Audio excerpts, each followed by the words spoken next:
All right, so I want to build a cog fort, scratch build a cog fort. You might be wondering, what is a cog fort? Which is it's a fair question.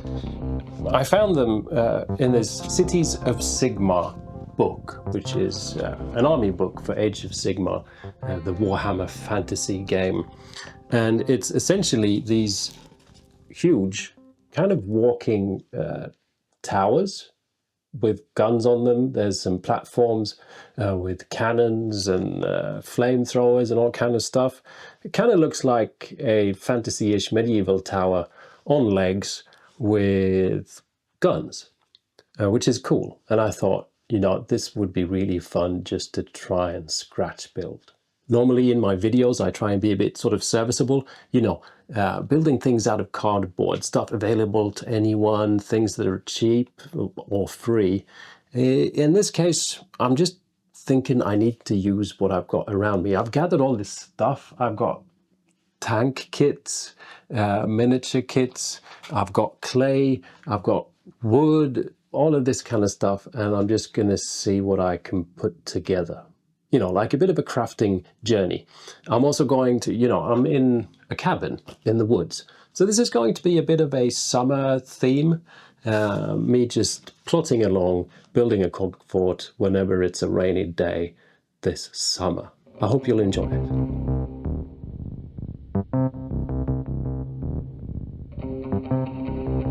The cog fort is a massive miniature on a 160mm base. For some reason, I actually had one of these lying around, which is probably not something most people do, but there we are. The big challenge is one thing is all this brickwork or stonework. Secondly is probably the legs. I haven't figured that out yet. And the tower itself, it probably swivels up here. I'm not sure, but it would be fun if the actual miniature swivels, but I don't know. But what we've got, step number one would be to try and make these kind of bricks. I'm thinking I want to use air drying clay. I've never worked a lot with air drying clay, and it would be fun to give that a whirl. Then it's the whole leg thing. I'm hoping we can build that out of tank bits, but I'm not sure. We'll have to see. We've then got little platforms, one with another gun on it, and one for sort of a control platform. And then a roof with a big gun. Don't ask me where they came from, okay? But this is a pretty decent size, I think, for like the middle section. And we have the legs sort of down here and a bit of a roof thing up here. But for that sort of chunky, solid middle section, this is a pretty good base.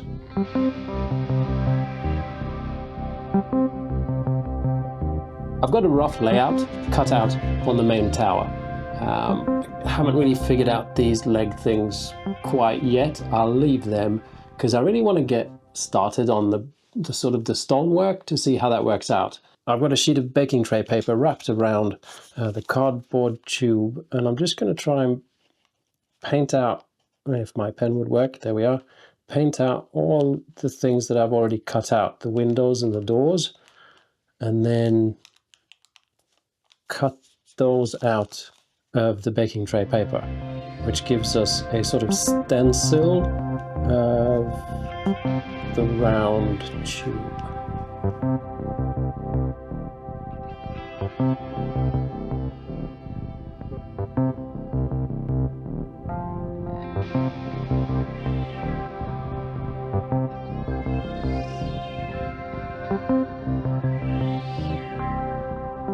So if we now peel this off,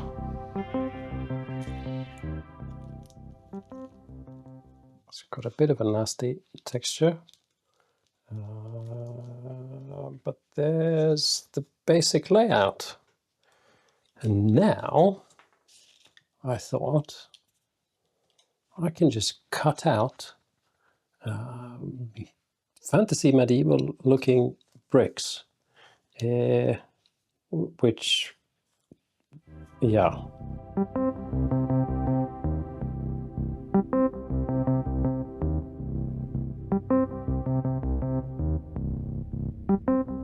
All right, I can see many a medieval stonemason crying in their graves, or just shouting out in anger. If we can wrap this around this leftover piece of whiskey cardboard, I've got no idea if this is going to work, which means this is just so much fun. I've never really worked with air drying clays all that much.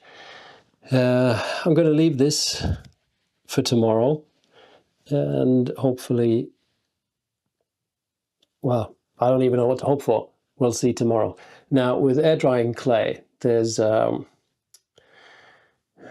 always this tendency for the air drying clay to crack, and especially at the edges. This is usually because the clay dries on the surface at first, but is still soft in sort of in the core. And when the core then eventually dries, it pulls everything together, which means that the surface that's already dry cracks. One way, I think, to sort of make this not happen as much is to dry it slower, which means sort of covering it with a moist towel or something like that. It will sort of extend drying times, but makes things not crack as much. I think I want things to crack. Right? It'll just look so much better if our sort of stonework is worn and torn and cracked. So I'm just going to leave it like this, let it dry, see tomorrow what things look like. It's the next morning and it's not cured. It's actually pretty soft here at the back. I've removed it from the cardboard, which is actually, I can feel it's all sort of wet and moist. So maybe it'll dry faster. I mean, it's already been over 12 hours, but this is still soft, and in the meantime, I'll just have to go wheel hunting.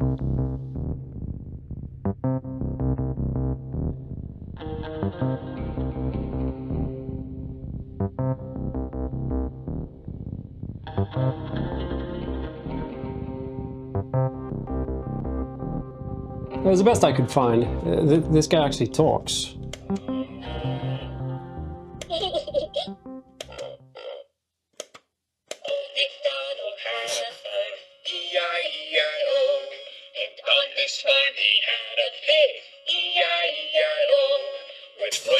It doesn't stop.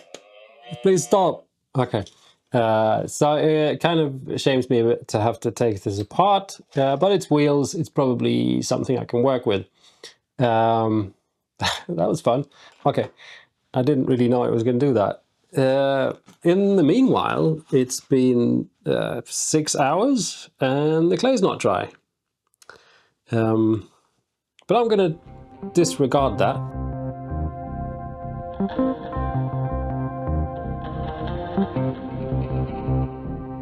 This is, I guess, simple. I just remove one of the bricks, sort of sand it down wherever needed. It's mostly about the visible edges, and then figure out where I took it from and glue it on to the sort of corresponding part on the real build.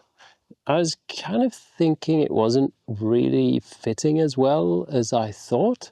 And the more I've been working towards the edges, I've been realizing that my sketch made is mirrored. Kind of made life a little bit complicated, but I'm just gonna have to work with it.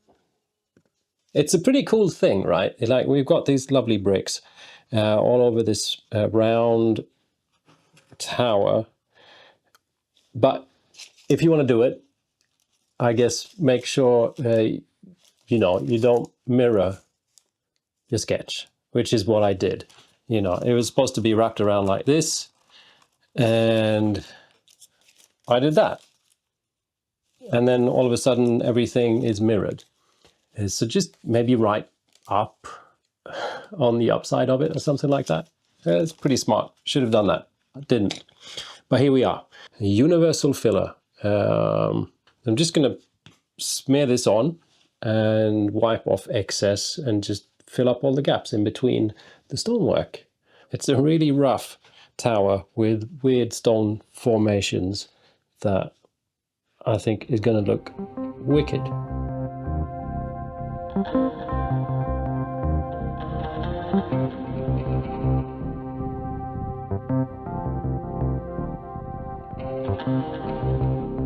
I'm starting to have hope. The wall filler is all dry and I've sanded it down, sanded everything down with just a really fine grit